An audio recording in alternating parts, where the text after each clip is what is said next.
How to add phone number to Microsoft account. Hey everyone, welcome back. Today's video tackles something simple yet important, adding your phone number to your Microsoft account. This can be helpful for authentication or account recovery or even finding friends on certain Microsoft services.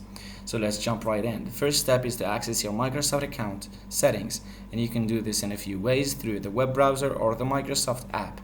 Then, once you're in your account settings, look for a section labeled Security or Security Info, and this is where you'll manage your account security options, including adding a phone number. Then, within the Security section, you should see an option to add phone number or manage your phone numbers.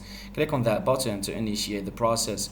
A new window will appear prompting you to enter your phone number, so make sure to include your country code before your actual phone number. For example, for a US number, you'd enter +1 followed by your 10-digit phone number. Then, once you entered your phone number, Microsoft will send a verification code, then enter the verification code in the designated field to confirm. You'll see a confirmation message on your screen. Make sure to have access to your phone number you're adding, as you'll need it for future verification. You can add multiple phone numbers to your account for redundancy. And there you have it.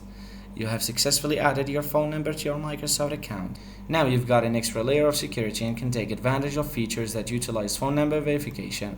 Thanks for watching, and don't forget to subscribe.